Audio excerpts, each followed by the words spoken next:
welcome. Today I'm joined by a super special guest. He's the guy that got me in trouble, but is probably also changed my life for the better long term.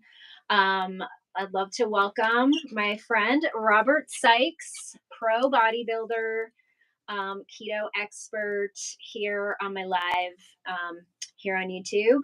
Robert, so good to have you. How are you? It's I'm good. It's good to be here. I appreciate the opportunity. Yeah, so much to talk to you about.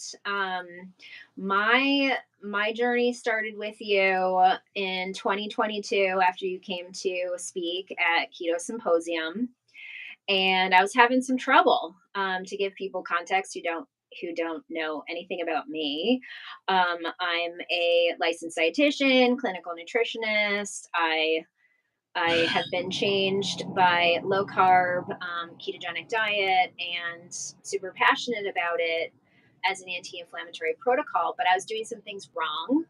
Perimenopausal woman, not eating enough, definitely not strength training, at least not on a regular basis. And so what did you have me do, Robert? I had you do something called a reverse diet, which you didn't know anything about at the time, but now you've come to slash love hate at the same time. But this is something that so many women, so many people, but women especially need to do. So I was grateful that you were trusting and willing to roll up your sleeves and hit the ground running with it. So yeah, tell people who don't know what a reverse diet, like they don't know what is a reverse diet, and why would someone do a reverse diet? Yeah, so at its simplest form, reverse dieting is simply the reverse of dieting. So people think of dieting as dropping calories, losing weights, losing body fats, getting leaner. But what goes down must come up, so to speak. So reverse dieting is basically reversing that deficit so that you're actually increasing your caloric intake, getting yourself back up to a healthy, more manageable food intake, and then in doing so, you're also upregulating your metabolic rates, your hormone function, your caloric baseline, and just improving overall markers like your strength will improve. Being in a surplus from time to time is good because that's how you're going to build more lean tissue. And so many people just chronically undereat, so they're taxing their system on all ends. So they are all great candidates for a well implemented reverse diet. That's a perfect explanation for it. I have been extremely unsuccessful at convincing anyone that a reverse diet is a good idea because women in general are terrified to gain weight. And Hmm. but can you explain to someone who's worried about gaining weight? And I did. I mean, I gained 30 pounds. Not all of it was muscle. In fact, very little of it was muscle. But what would be the long term benefits of increasing those calories, increasing that muscle tissue? Yes, gaining weight for a period of time and going through that process. Like, what would be the long term gain? Yeah, so let me back up a little bit. So reverse dieting is relatively common knowledge in the bodybuilding space where people have mastered the art of body composition, getting lean, building muscle, preserving muscle while getting lean. And if you think about it, those principles apply to all human beings. We're all the same species, but people that are not competitive bodybuilders don't think of themselves as, relying on the same methods, but they should because we all work, more or less the same thing as being the same species. So when you look at reverse dieting, when you drop your intake down to lose weight, to lose body fats, your metabolism is incredibly adaptable. Like it also follows suit and down regulates as a protective mechanism. Your hormones will also down regulate. Everything becomes down regulated. And you can't maintain that indefinitely. Like so many women, so many people, but women especially come to me that want to lose more weight, but they've been under eating for the last 20 years of their life. Everything is relatively shot from a health standpoint, and they have nowhere else to turn. I mean, what are they going to do? Drop down to 800 calories? So having a period of time where you strategically increase that intake, so that you're able to prime your body to build more lean tissue, which is going to be metabolically demanding, allowing you to eat more food. Your metabolism will also upregulate in that process. You would have a higher caloric baseline to begin with, so you have more calories to manipulate the next time you transition to a fat loss phase. And your overall hormonal function will improve as well. So, realistically speaking, people should be spending more time at a maintenance intake or a slight surplus than they spend in a deficit, because it's easier and faster to lose fat than it is to build muscle. So you need to spend more time prioritizing that side of the spectrum than the weight loss. But for me as a coach as well, it's a very hard sell when people come to you wanting to lose weight and you have to say, okay, let's actually increase your food. You'll likely increase your weight a little bit in the process, but you're going to be so much better off going forward. You have to just level with people. I mean, when people have been trying to lose weight for years and they've been just beating their head against a wall, what's worked previously hasn't worked now. I mean, that's pretty much the only option they have going forward. Have you seen other people gain as much weight as I gained so quickly?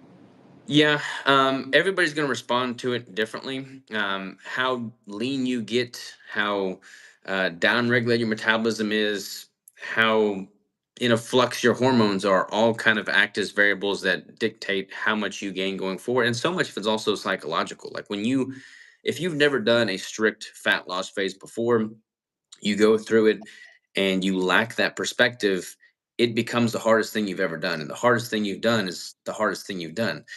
So you feel deprived, depleted, and in a deficit. And coming out of that, some people just from a psychological standpoint have a hard time keeping that food increase in check, and they go off the deep end and eat everything in sight. Maybe even clean foods, but at a unreasonable surplus. It takes some time for their hormones to stabilize, for their leptin and ghrelin hormones to actually give them accurate hunger signaling cues. And if you've never done that before, you're kind of shooting in the dark. Whereas the more times you go through a strategic cutting and building phase, that more perspective you gain. And then you can recognize that, okay, I'm being reasonable right now, or I'm just eating out of desire. And I feel like the more perspective you have, the more time you cycle through that, the better you can kind of keep things in check going forward. Yeah, I agree. I think the next building phase will be done much better, knowing what to expect, and those hormones were quite messed up for sure. Hmm. Having eaten too little for too many years, and of course, now that I've also spent time tracking, which is something a lot of people have resistance to doing.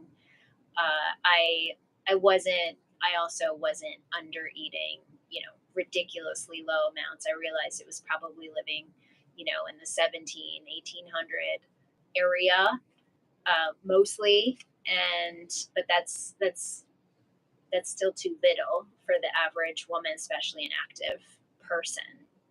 Yeah, So everyone's going to be different, but I mean, I look at all the clients I've worked with over the years, and they're not all competitive bodybuilders by any means, but generally speaking, I like to see my female clients able to consume north of 2,000 calories while maintaining a healthy weight in a building phase. Like I've got some female clients that are eating more than 3,000 calories. But to assume that as a woman you should be consuming 1,200 calories on average is just not enough food. I mean, my 2-year-old toddler eats more than that. yeah, and you're having a baby soon. Congratulations. Another baby on the way. Yep, we're excited. So is your whole family low carb? Yeah, yeah. I've been keto now for 10, 11 years now. Crystal, my wife, she's been keto for a year or two shy of that. And then she was keto all throughout her first pregnancy with Rigel. And he was born uh, totally ketogenic and has only consumed ketogenic foods from day one. I mean, his first meal was this massive beef knuckle bone that we had done in a slow cooker. And he was just gnawing on it with his two teeth he had at the time. So, yeah, totally ketogenic for sure. Wow, that is amazing. So what do you say to the people who think you can't perform in the gym? I mean, anyone who looks at your socials knows how much you can pick up. It's crazy how much much weight you can deadlift and stuff. So what do you say to the people who say we just absolutely need those carbs to perform? It's frustrating because I feel like so much of the athletic community is just steeped in the dogma that they've, you know, been ingrained listening to for the majority of their life. And in the performance realm, the in the bodybuilding realm specifically, flexible dieting, if it fits your macros, eating a mixed diet, that's just always been the underlying foundational premise to people's food choices.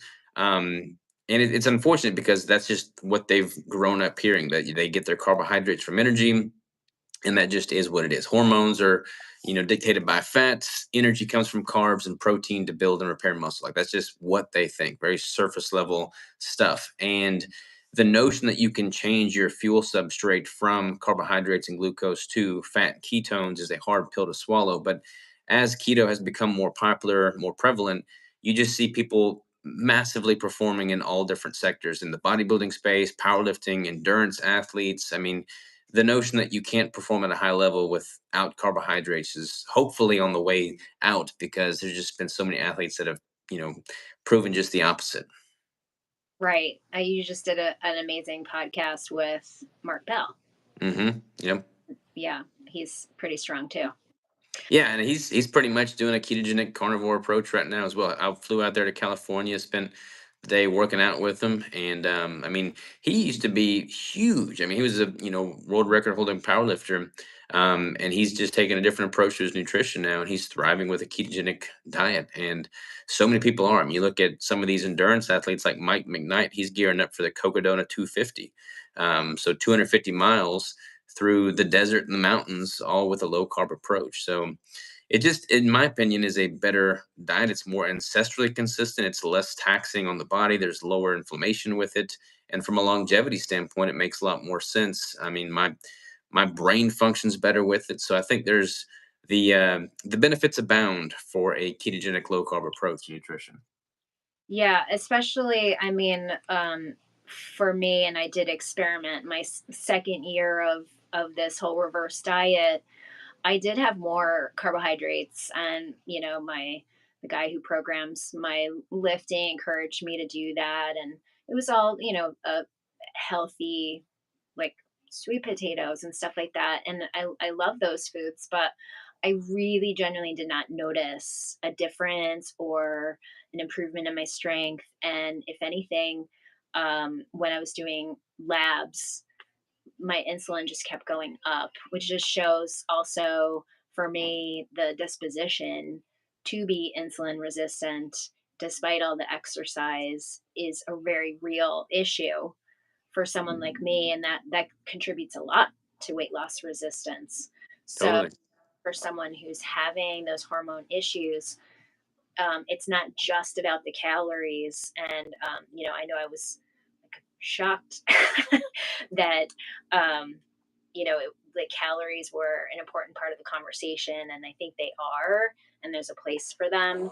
But the insulin conversation is a stronger piece, because I noticed that when I got really really strict back into my keto, and I still stayed around 2100, things started to move. Yeah. I think you've got all of the evidence-based bro dieting community that prioritizes calories and the energy balance exclusively. You've got a lot of people in the low carb space that only look at the insulin model of obesity, and I feel like both are just missing the boat. Why would you not look at them in tandem, in unison? I mean, if you're accounting for your fuel intake, your caloric intake, in making appropriate decisions there, and you're eating foods that allow for better hormonal health and more regulated insulin levels, then the likelihood that you'll succeed is significantly increased. So looking at them as two parts of the same coin, I think, is very important. Agreed. Let's talk protein for a sec. I saw your recent post about too much protein and not enough fat. So the general wisdom is, the 1 gram per pound of body weight, or ideal body weight. What's your approach for someone you're trying to take to stage, and is there too much protein, um, which could be something in the conversation if you're doing carnivore Mhm. version of keto. Is there such thing as too much Yeah, it's protein? interesting because when I got into the keto space way back in 2014, 2015, everybody was fearful of protein, had a fear of gluconeogenesis, so they were doing incredibly high dietary fat and hardly any protein. And now it's like the pendulum has swung so far the opposite direction that protein's been given this halo, and the notion is that you can't overconsume protein. And again, the answer lies somewhere in the middle. If you're trying to optimize your fuel from a fat metabolism standpoint, and you've only got so much fuel to work with, i.e., so many calories to work with and consume throughout the course of a 24-hour period, then you have to have that healthy blend of dietary fat and protein. You see a lot of people that are just consuming excessive amounts of protein and not ample dietary fat. And then their energy tanks, their hormones suffer. They just don't perform ideally. What I like to do is I'll start people with a lower protein intake, about 80% of their calories coming from fat, and then slowly titrate the protein up while I'm simultaneously dropping the fat down to find that individual's unique protein threshold. And any point beyond that, they're likely going to be a point of diminishing returns. I mean, there's been chapters in my life where I would really try and push the needle on protein, but if you're consuming, especially as an athlete, 1 gram of protein per pound of lean mass, or, sometimes upwards of 1.5, maybe even 2, you may be able to tolerate that. But there's no really inherent need in consuming 3, 4 grams of protein per pound of lean mass, which I've done in the past. But when I do, my blood glucose increases, my ketones drop, I have more aches and pains, more inflammation. I just don't feel nearly as, cognitively sharp. So, there's definitely a point of diminishing returns with the protein for sure. Is the goal to be in ketosis all the time? What's your opinion on that? Not necessarily. I mean, I've gone 10 years now without a carbohydrate based meal, but if I'm at a caloric surplus, I'm really trying to push the needle on adding more lean tissue. My ketones are typically lower, oftentimes below zero point 0.5. So, by the standard definition of zero point 0.5 or greater, I'm technically not in ketosis. But since I'm not consuming carbohydrates as a fuel, I'm still fat adapted. My body is using fat metabolism. It's breaking down the fats and proteins I'm consuming for its needs. So if you're eating primarily fats and proteins and you're feeling great, and everything is functioning as it should, even if you're not registering zero point 0.5, you're still being fueled by fat. And I don't think that's any hindrance to, performance from a ketogenic standpoint. Now, when I'm in a deficit, and my body is burning more fat, both dietary fat and stored fat, my ketones, by definition, typically increase. And I feel great in that setting as well. But if I'm feeling great in a surplus and I'm not over consuming protein, then I still consider myself totally ketogenic, even though my ketone readings via beta hydroxybutyrate blood prick test may not be that high. Okay. So let's pivot to a fat loss phase, to a prep. Um, what's a healthy amount of fat loss that someone should experience? Like, what is the rate that you would recommend week over week in a prep? Yeah, so first things first, you want to make sure you've got enough time to healthfully and sustainably lose the weight. So, I mean, I've lost 80 pounds in 12 weeks before, but I wouldn't recommend that on my worst enemy. It's just not good. I dieted way too aggressively. That was before I found keto. I lost a lot of muscle in that process. So, knowing where you're at to start, knowing what your baseline composition is, making sure that you have healthy hormonal markers and blood metrics, and then figuring out what the goal body fat percentage is at the conclusion of that cut, and then finding out how much total body fat you need to lose to reach that goal, and recognizing that you're going to lose some lean mass in that process. Now, keep in mind, lean mass is not necessarily muscle mass. That's going to be everything that's not adipose tissue. So, fluid retention, all of that stuff is counted towards lean mass. So, you're going to lose some mass that is not specifically fat mass, but it's not necessarily muscle tissue. And to do so in a sustainable way where you're not risking the loss of muscle tissue, a good rate of loss is about 1 pound a week on average. There may be some weeks where you're losing 2 or 3 pounds, or maybe some weeks where you're gaining a pound or not losing anything. But if you're to extrapolate your fat loss phase over the course of 3, 4, 5, 6 months, and then try to average about 1 pound loss per week, that's a pretty healthy average. Okay, great. So what would you suggest to someone who hits a plateau and is not losing more fat, say like after 2 weeks on their prep? So there's been preps where I've gone 10 weeks and only lost about 5 pounds over the course of 10 weeks. But a lot is happening internally that isn't visible on the scale necessarily. Okay. So this is why I'm a huge advocate for taking pictures, taking body composition scans, tracking your lifting metrics, and making sure that things are still moving, even if it's not necessarily reflected on the bathroom scale when you weigh in on the mornings. Um, Keep in mind too that when you are manipulating your calories, ideally in a very gradual setting, so that you're not dropping 500 calories at a time, if you're doing so very gradually, there's a lag, approach to that. Like you may be chipping away at your intake, and your body weight may kind of have this lag effect where you're not seeing this massive drop in scale weight over that same time period. So I like to make the nutritional manipulations the pillar of changing my body composition. Then, as my body starts to become resistant to those changes in macros or the drop in calories, then I can slowly increase cardio. But I'm very minimal with that as well. I try to treat cardio as a minimum viable dose approach. So, as little cardio as I can do to elicit a favorable response. So, if I'm chipping away at my intake and the scale's not budging over the course of several weeks, I may just slowly titrate that cardio up by adding a couple minutes to the Stairmaster or something of that nature. So really incremental. Super incremental, I mean, very, very gradual. Like I'm typically adjusting calories by, 5 or 10 grams on protein or fat per week, which may equate to 25 to 50 calories dropped a week, and then increasing the cardio by 1 or 2 minutes a week. So very, very sustainable, very gradual. Oh, that's so interesting. Yeah, people, that's not what most people think. They're like, I have to do another hour. I have, Mhm. really pull levers a lot harder than that. And when you do that, you're setting yourself up for burnout, and it's just not sustainable. Like if you're changing by 5 or 10 gram increments in your food, then 1 week you may be eating 6 eggs, the next week you may be eating everything else the same, and then only 5 eggs. It's much easier to approach your breakfast meal and see one less egg there than one less meal altogether. So when you're in a prep, do you consistently just stay with, like, you've taken away the egg and now you keep that egg out, or do you cycle through, like add that egg back in at some point every few days? How do you approach that deficit?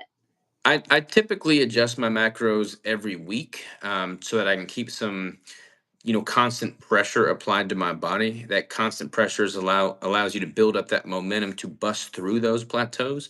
So I'll typically adjust my macros every single week, even if I'm on target and trending in the right direction, to build up that momentum. And then it's normally dropping over the course of that entire prep cycle, uh, granted incrementally week to week. But once I get towards the end, I'll start implementing some ketogenic caloric refeeds, and those oftentimes start at about a 30% increase in calories above my baseline at that point. So those, will see food coming back in, but you don't want to be premature in implementing those refeeds, because that can then shunt your further fat loss. Gotcha. Okay. Because I have unintentionally had some refeeds that are like 2,800 days. Like the hunger is real, usually from 2 workouts a day.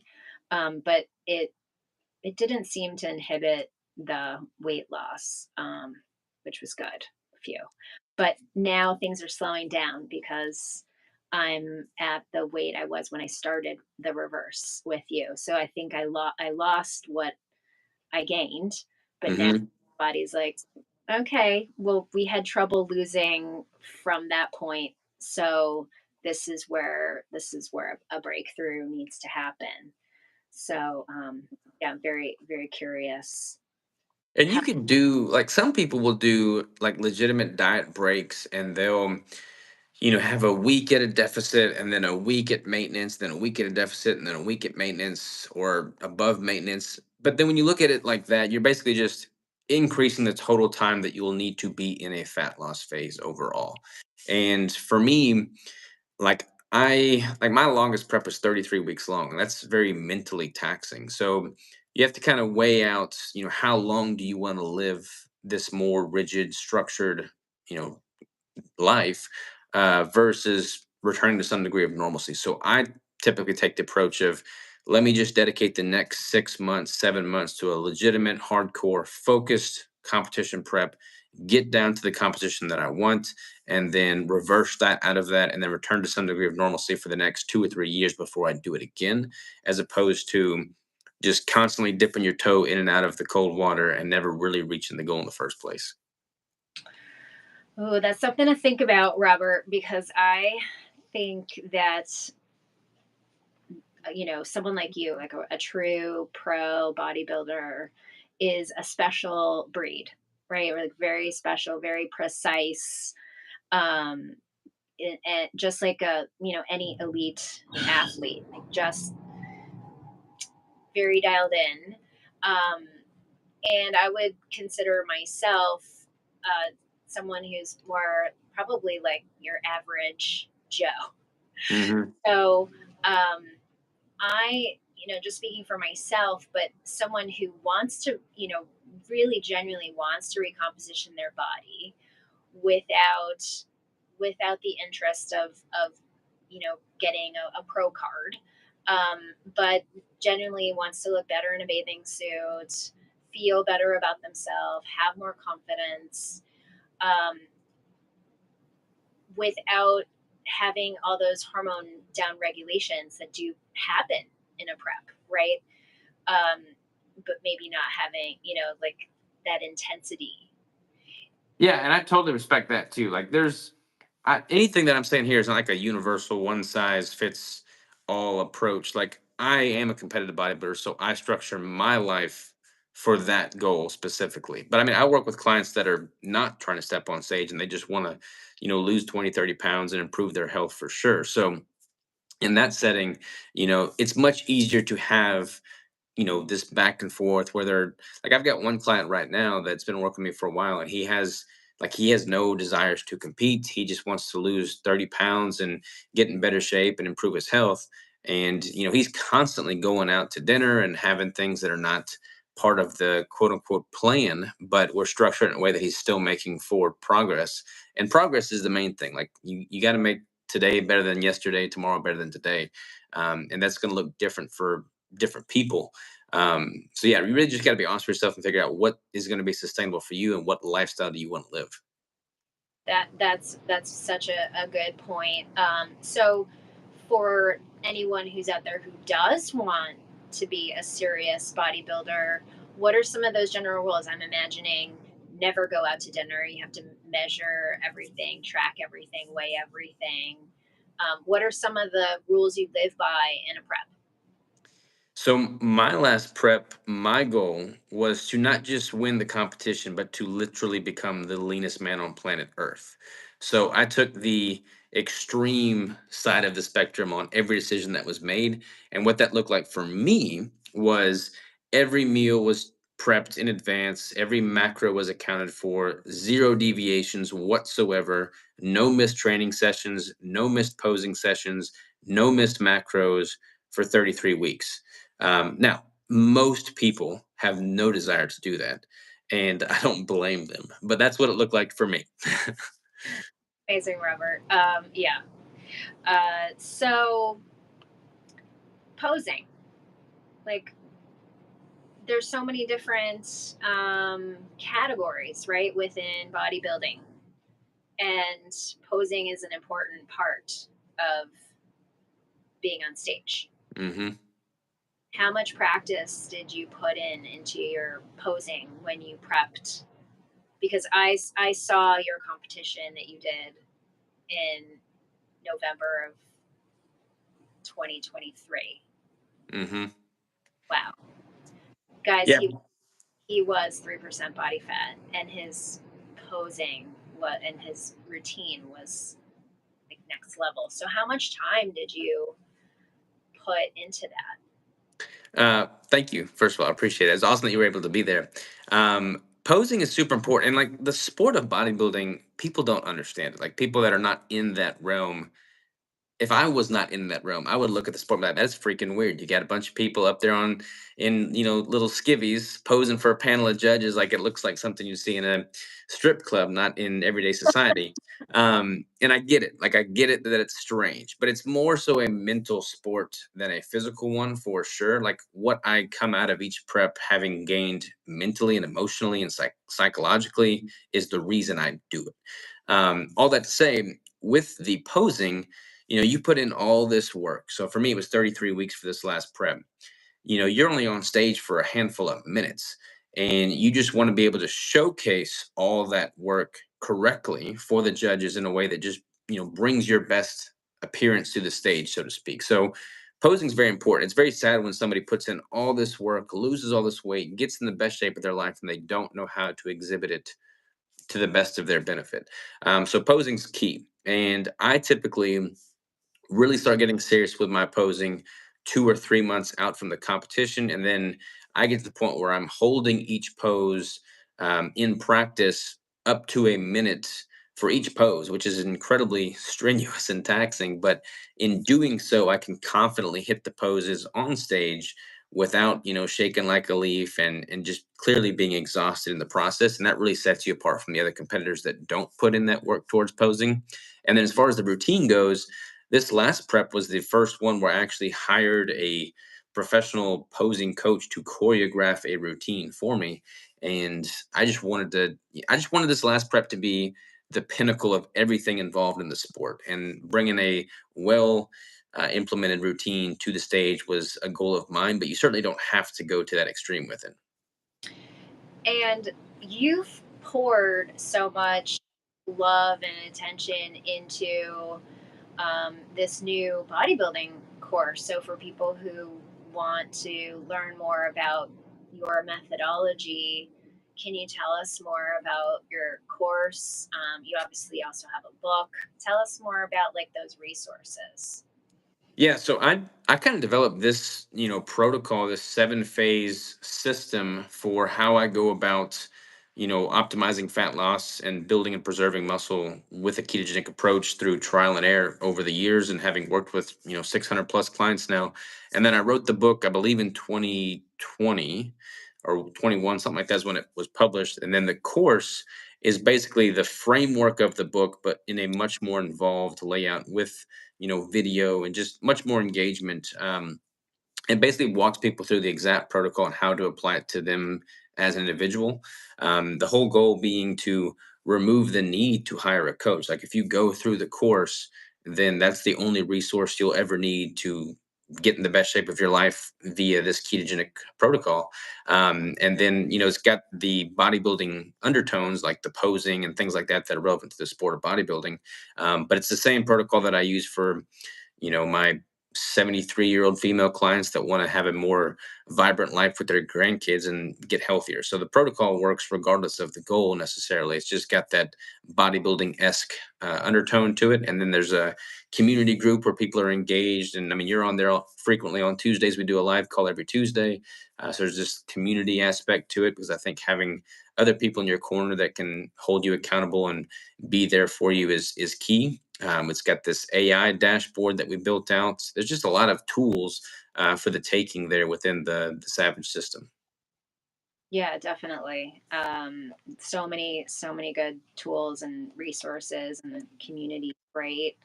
Um, Everybody needs a coach for something that they don't have any expertise in, you know. Mhm. So yeah, thank you for being that for me. This Absolutely.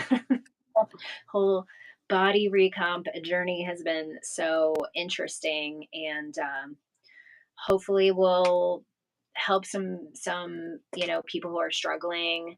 Um, for people who think it's not possible to gain muscle in your 40s, 50s, 60s. So what do you say to them? It's totally possible. I mean, I've got one of the guys speaking of the live call. You know, we got a guy on there that chimes in every week named Steve. He's 71 or 72, I think, something like that. He just started doing this, and he's, blowing himself away with how much muscle he's put on after getting into lifting in his 70s. I mean, muscle is so important, as we all know. That is the, longevity, component. When that comes into play, the more muscle you have, the better you'll age, the better you'll live, the healthier you'll be.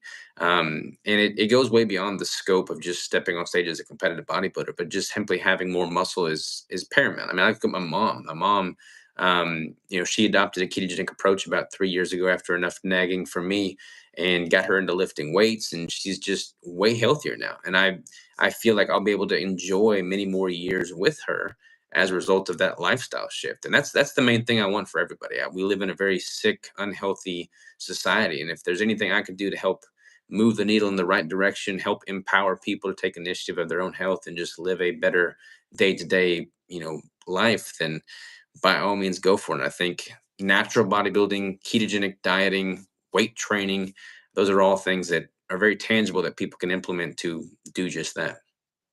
I agree. Well, I want to thank you so much for joining me today and doing this live. I think the conversation is super important. It seems to be in the zeitgeist now that women should be eating protein at the very least and strength training and doing less cardio, more walking. It seems to be, regardless of whether people love or hate keto, at least, those things are being talked about. But yeah, I think it's important for women in particular to know about reverse dieting, and they they don't need to be as sloppy as I was, but it's important because women, the messaging is always about being smaller, and if they focused actually on getting bigger, they would be smaller. Yeah. That's I mean, it's I'm hopeful that people don't associate. I think now the conversations have shifted away from just simply the relationship with your scale weights and more so towards what that weight is comprised of, like what is your actual composition. And that's a good thing because like the weight does not tell the whole picture. I mean, you have to have a healthy ratio of body fat to muscle mass. And I feel like regardless of the diet you're following, regardless of the sex you are, we all would benefit from eating better quality foods, more wholesome, nutrient dense, single sourced foods, and lifting more weight. So 100%. Yeah. Well, thanks again. It's good to see you, and congrats on the expanding family and all the exciting projects that you have going on. Robert's also the founder of Keto Brick. It's a great bar to support your athletic performance, so you can check that out as well. Thanks for all you do, Robert, and thanks for being my buddy. Hey, my pleasure. I'm so grateful that we met way back when, and we've kept in touch over the years. I'm super proud of you for all you've accomplished, and I'm just excited to see what the next chapter holds. So, thank you. All right. Well, have an awesome day. You as well.